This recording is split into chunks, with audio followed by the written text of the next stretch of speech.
Wallace Miranda, endocrinologista. Obrigada por estar aqui com a gente nessa manhã. Eu que agradeço. Então vamos lá, a gente mostrou, doutor, uma matéria aí explicando um pouquinho o que é essa carbofobia.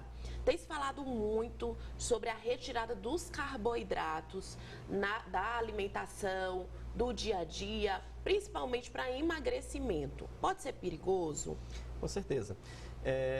Tem essa parte que o pessoal está considerando muito carboidrato como se fosse um vilão. A gente tem que ter em mente que nós temos macro nutrientes, no caso seriam os carboidratos, seriam também as proteínas, os lipídios, que é essa parte da gordura mesmo, certo? E a gente retirar um deles totalmente pode trazer um desequilíbrio para o nosso organismo. No caso do carboidrato, ele é muito importante para o nosso dia a dia. A principal função do carboidrato é a função de energia, mas tem também função estrutural, formação, por exemplo, até do próprio DNA tem participação do carboidrato. O carboidrato seria o que mesmo? Seria aqueles compostos que seriam hidratos de carbono, ou seja, nós temos o carbono, hidrogênio, oxigênio, e eles fazem toda essa parte estrutural. Na nossa alimentação normal, comum, cerca de média de 2.000 calorias, aproximadamente metade, um pouco mais da metade, deve ser composta de carboidrato. Ou seja, é um perigo quando a gente fica realmente, tem aquela preocupação, o carboidrato, vamos retirar o carboidrato todo, é uma parte muito grande da nossa alimentação. E quando isso é feito, às vezes é feito de maneira sem orientação também, aí acaba provocando esse prejuízo. Imagina só, reduz toda essa parte de calorias. Aí a pessoa não tem aquela orientação adequada com relação aos macronutrientes. Então, às vezes, a pessoa pode perder até massa muscular. Então, a pessoa acha que está fazendo um bem, mas está fazendo mal. Pode gerar algum tipo de disfunção, ou a pessoa pode sentir algo no dia a dia, já que você disse que é fonte de energia, né? Aí, às vezes, a pessoa, sei lá, pode se sentir, né, até um pouco mais fraco. Isso. Imagina alguém, por exemplo, que tem mais ou menos 2.000 calorias, 1.200 de carboidrato, aí a pessoa, não, vou fazer uma dieta agora de, por exemplo, 200 calorias de carboidrato, reduzir carboidrato para 200 calorias.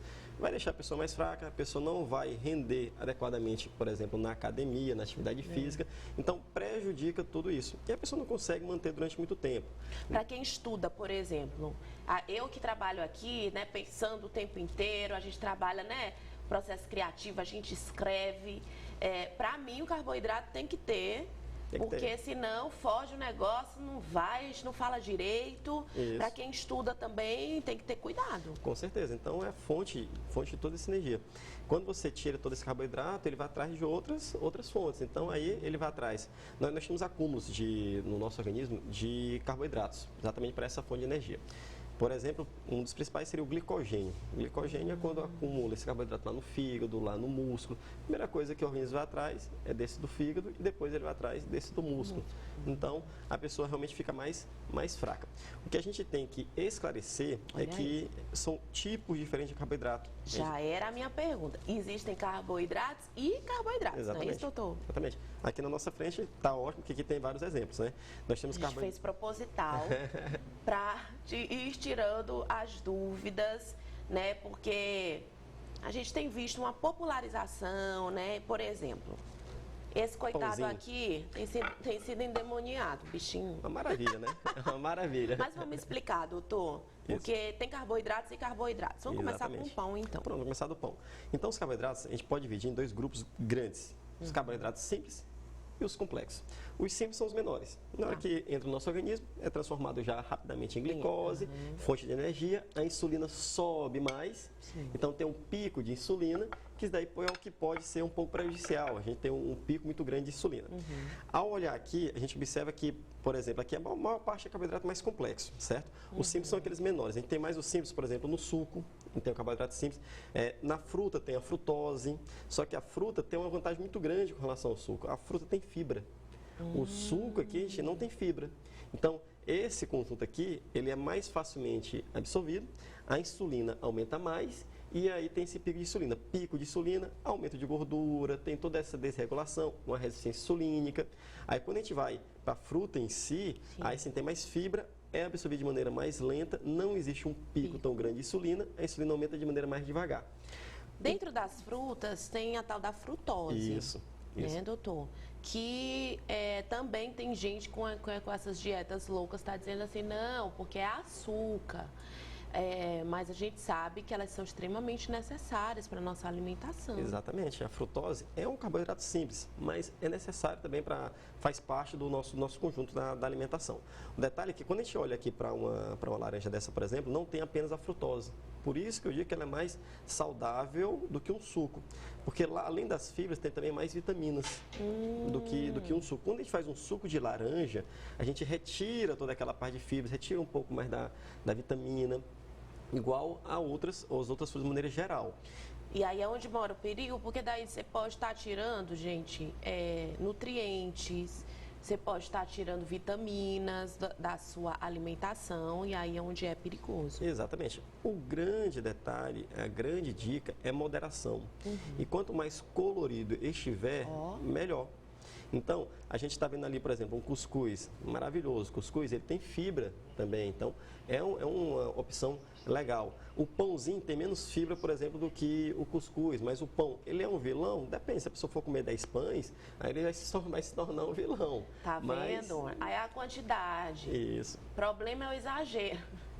Tudo é o exagero. Mas vamos falar desse queridinho dos nordestinos, um pouquinho mais sobre o cuscuz, né? Inclusive, os sulistas, eles estão descobrindo agora esse potencial do cuscuz, que é extremamente nutritivo, né? E que no Nordeste, inclusive, salva muitas casas, muitas famílias. Com certeza. E muitas crianças que têm dificuldade de comer. A minha lá em casa teve uma fase só de cuscuz.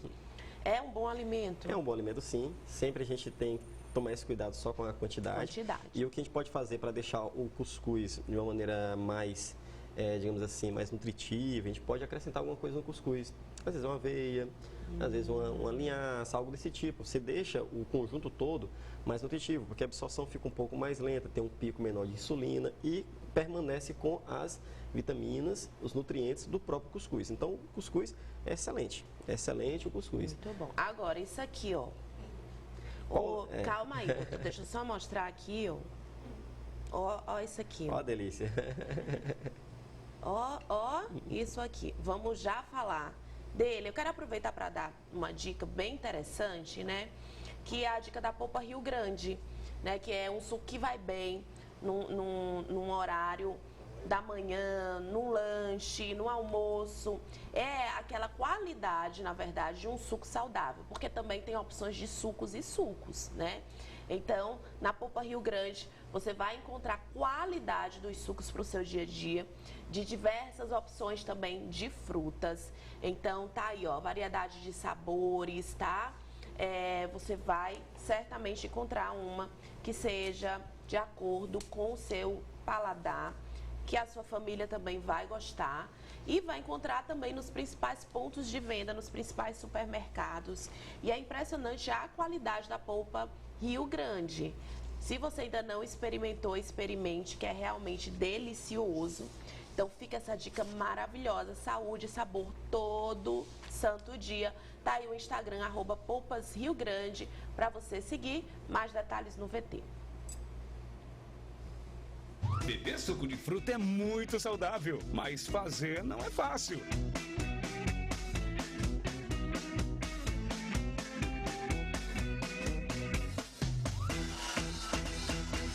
Polpas Rio Grande é bom demais, é saúde. Com as polpas Rio Grande é fácil e prático.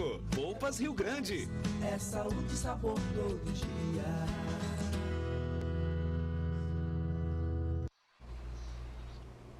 Tá aí, saúde e sabor todos os dias. É sim gostoso, um suquinho bem feito, com qualidade, né? Porque tem várias opções no mercado, no supermercado, mas sabe, você sente a diferença do gosto quando vem da fruta mesmo. E aí equilibrar sempre o suco com a fruta, sempre equilibrando para trazer algo bem mais nutritivo para a sua casa. Por falar em algo nutritivo, eu quero saber sobre isso aqui, biscoitinhos, sobre chocolate. Por que a gente gosta tanto disso, doutor? É muito bom. Realmente, o açúcar em si, ele é ótimo, né? O gosto dele é bom, a interação que ele tem com o nosso organismo, liberação de serotonina. Então, tudo isso Tem nesses doces. O detalhe é que nós temos, geralmente, é composto de açúcar mais simples. Então, sacarose, a sacarose, ela é um disacarídeo, a sacarose, ela rapidamente é absorvida. E tem esse detalhe da parte da insulina. Além disso, geralmente, esses doces, ele tem uma quantidade muito grande de gordura. Então, esse é o grande detalhe. Então, a gente tem que ter na nossa alimentação a presença dos macronutrientes em proporções adequadas e o conjunto total tem que ser uma quantidade calórica não tão alta, porque quando tem um desequilíbrio, se a gente ingere muita caloria e a gente gasta pouco, essa diferença vai ficar lá, né? Armazenada. Vai ficar lá armazenada. Na gordurinha, vai lá na barriguinha. E sobre a carbofobia, há um exagero, né? A gente precisa ter esse cuidado. Qual a dica que você daria, né? A gente está num momento onde as pessoas querem realmente se cuidar, mudou realmente o estilo de vida, mas precisa ter bastante cuidado com os excessos. Então, essa fobia, esse excesso de medo de comer algo que pode, inclusive, gerar problemas psicológicos, físicos, alterações, não é isso, doutor? Isso mesmo. Então, a primeira coisa é a pessoa saber qual o objetivo dela, né, ao mudar um pouco a alimentação. É uma perda de peso, é um desempenho melhor na academia, para ir conseguir montar um plano alimentar, medicação, às vezes, se necessário. E o outro detalhe que você bem comentou aí é a gente tem que estar bem não só fisicamente, mas mentalmente também. Então, tem que ter uma saúde mental. Quando a gente tem essa fobia muito grande ao determinado tipo de alimento, carboidrato, então, às vezes, algo não está correto na nossa parte da saúde mental. É onde a gente precisa de um auxílio, não apenas de um auxílio do nutricionista, do endócrino, mas da saúde mental também. Psicólogo, psiquiatra, para poder organizar tudo isso, desmistificar muita coisa, porque às vezes muita coisa é que a pessoa acha que vai fazer mal e às vezes não faz mal. Então tem que pensar sempre quantidade, qualidade, saúde física, saúde mental. Tá vendo? Sensacional. Tem mensagem? Se tiver alguma mensagem, a gente pode aproveitar ainda o tempo do doutor aqui e você participar. Temos uma pergunta aí. Vamos colocar na tela? Dá para colocar na tela e ajudar a nossa audiência que está em casa? Olha, eu quero a interatividade de vocês aqui, viu? Porque tudo isso é feito para vocês. E a Karine me disse que tem uma pergunta. Você pode mandar no 9411-7777 a tua dúvida. Pode mandar recadinho também. Pode mandar beijos, alôs, abraços, tá? Enquanto a gente coloca a pergunta na tela, doutor, é muito importante a gente frisar. Tá aí. Bom dia. Cuscuz faz mal para diabetes? Olha, excelente pergunta, né? O cuscuz em si, ele não é o vilão do diabetes. Mas o excesso do cuscuz, ele pode sim ser o vilão do diabetes, se a pessoa comer demais. O grande detalhe é a nossa comida natural, a gente gosta de dar uma exageradinha na nossa comida de maneira normal e natural. Então, se você exagera um pouco nesse cuscuz, observar os complementos que você está colocando nesse cuscuz, eu dei a sugestão, tentar colocar um pouco de aveia, um pouco de linhaça, você vai ajudando, deixando ele mais nutritivo. Então, tem meios de você melhorar a qualidade dos alimentos. Então, cuscuz não é vilão. E aí, para os diabéticos, tem uma alimentação específica também, um estilo de vida, na verdade. Estilo de vida. O estilo de vida do paciente diabético é o estilo de vida mais saudável, que eu acho que todo mundo deveria seguir, na verdade. Olha aí, tá vendo? Atividade física, tem que fazer atividade física todo dia, a alimentação tem que ser controlada. O detalhe da alimentação de quem tem diabetes é que realmente ela tem que ser um pouco diferente da alimentação de outras pessoas, de quem não tem diabetes. Quem não tem diabetes pode muito bem se dar o luxo de vou ficar a manhã toda sem me alimentar, vou comer só quando estiver sentindo fome. A pessoa pode montar um estilo diferente. Mas para quem tem diabetes, aí sim, aquela coisa de 3 em 3 horas, ele vale para quem tem diabetes. Porque se você fica muito tempo sem se alimentar, quem tem diabetes pode ter uma hipoglicemia também. Então, tem mais uma pergunta, doutor. Não querendo lhe usar. Vamos usar o doutor Vamos aqui. usar. Doutor, bom dia. Eu fui diagnosticado com diabetes. Mais uma pergunta sobre diabetes. Fui indicado para usar insulina só com alimentação. Eu posso controlar... Fui indicado para usar insulina só com alimentação. Eu posso controlar a minha diabetes? Pergunta muito boa, né? Então, quando a pessoa descobre diabetes, está na fase inicial do diabetes, ela consegue ter uma remissão desse diabetes, um controle desse diabetes. O principal ponto para a pessoa ter o controle desse diabetes, alimentação saudável, atividade física, conseguir reduzir o peso de 5 a 10% de maneira saudável. Então, se é no início do quadro do diabetes, mesmo a pessoa começou a usar insulina, provavelmente a glicemia está mais elevada, mas se a pessoa conseguir controlar, pode ser que ela consiga entrar em remissão. Lembrando que isso daí é para o diabetes tipo 2. O tipo 1, que é aquele que é destruição do pâncreas, aí a pessoa precisa utilizar a insulina a vida toda. Entendido, ótimo. Tem mais uma pergunta? Vamos colocar. Bom dia, Raquel, estou amando, só volto para a revista, sempre acompanho as dicas. A Renata, beijo, Renata, ela está perguntando, abacate engorda? Ele é endócrino, mas a gente fez assim uma mistura de endócrino com nutri e vamos indo. Vamos sim. Maravilhoso, muito obrigada, doutor. É porque o pessoal gosta, né, dessas tirar essas dúvidas. Eu amo abacate, inclusive. Tem gordura saudável no abacate. Então, a gente tem que pensar na parte das gorduras. Existem as gorduras monossaturadas, tem as insaturadas, tem as saturadas e saturadas. Então, o abacate, ele é uma fonte mais rica de gordura insaturada, que é uma gordura boa. Então, sim, a pessoa tem que ter, faz parte daqueles macro nutrientes. Lembrando, todos eles têm aquela coisa. Tem um mais vilão, menos vilão. Então, todos eles têm, por exemplo, o carboidrato tem um simples e o complexo, gordura tem saturada e insaturada, proteína também, então tem proteína que vem com muita gordura, então todos eles têm os seus detalhes. É porque a gente gosta às vezes de mascarar, e aí pega o abacate, aí vai, faz uma abacatada e bota 2 colheres de açúcar, aí não vai. Aí não vai. Aí não vale. Corta ele bonitinho, põe na salada, que fica uma delícia, é muito bom. Uma ótima fonte de energia. Tem mais uma pergunta, doutor. Ótimo. Doutor, gosto de tomar uma cervejinha sem açúcar. Posso tomar? A mesma pessoa lá da diabetes. Pode, doutor? Ah, sim.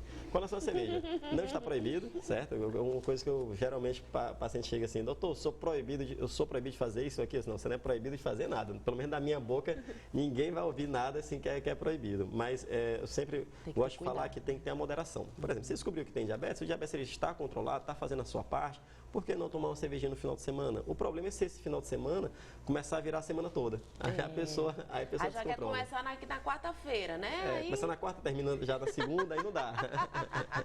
Aí é perigoso.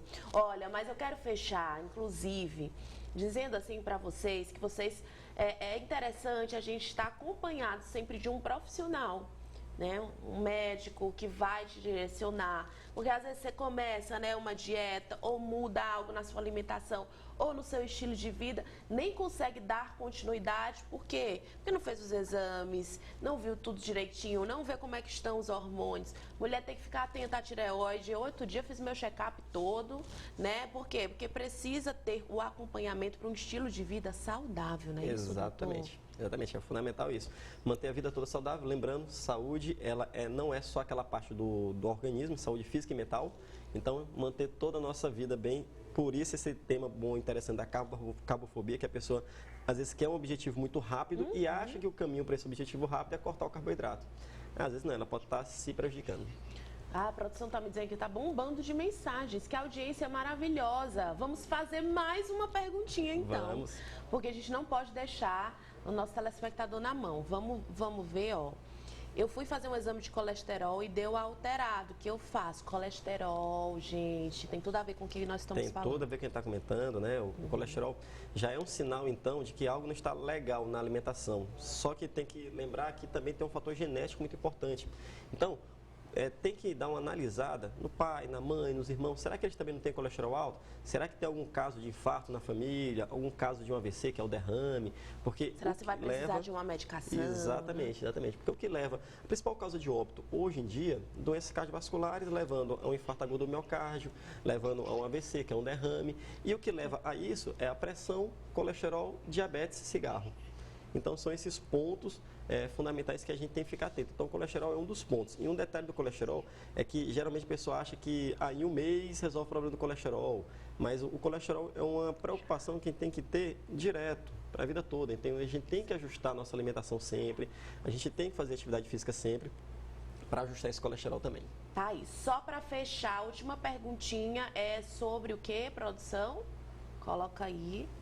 Para controlar a pressão, tem a ver com alimentação, tem a ver Com certeza, com certeza. A pressão arterial, ela tem um fator muito importante na alimentação, principalmente no sal. A gente tem, é uma coisa que a gente ainda observa muito hoje, né? Aquele sal que fica em cima da mesa nos restaurantes, às vezes o pessoal gosta. Perigoso. O salzinho. É aquela coisa, a pessoa tem que ter, saber até onde pode ir ou não. Então, tudo sendo de maneira moderada, não tem problema nenhum. Então, tentar procurar reduzir o sal, para controlar a pressão também, controlar o peso. Então, tem tudo a ver com a alimentação. Lembrar que o sal não é só naquele sal de cozinha. Por exemplo, o refrigerante, tem muito sal no refrigerante. Tem muito sódio. Muito sódio, exatamente. É o sódio que é esse vilão. Então, a gente tem como controlar. A pessoa vai, come um sushi e toma o shoyu. O shoyu, igual caldo. Aí vai lá para cima, aí a pressão sobe mesmo. Às vezes a pessoa passa mal, não sabe por quê. Mas não, porque foi a comida japonesa que ele exagerou no shoyu. Então tem todos esses detalhes. O wasabi também tem, já que falou do shoyu, o wasabi também tem muito sódio. Então todos esses detalhes tem que ficar atento. Dr. Wallace, que é um carisma maravilhoso, competentíssimo, eu queria lhe agradecer. Obrigado, eu que agradeço. Nossa, foi muito rica a nossa entrevista, vai ficar disponível, inclusive, sabe, é o tipo de bate-papo que merece você mandar no link, nos grupos de família, né? Então, vai estar lá já, né, Brígida? No nosso blog do Revista Meio Norte, nos destaques também do meionorte.com. Muitíssimo obrigada, doutor. Eu que agradeço. Um excelente dia e volta, tá? Com certeza. A gente te chama, tá bom? Sim, sim. A gente espera ter ajudado aí muitas pessoas, mas aqui sempre vai ter pautas de saúde para você, para te ajudar no dia a dia. Obrigada, bom dia, Obrigado, doutor. bom dia. Ó, vou pedir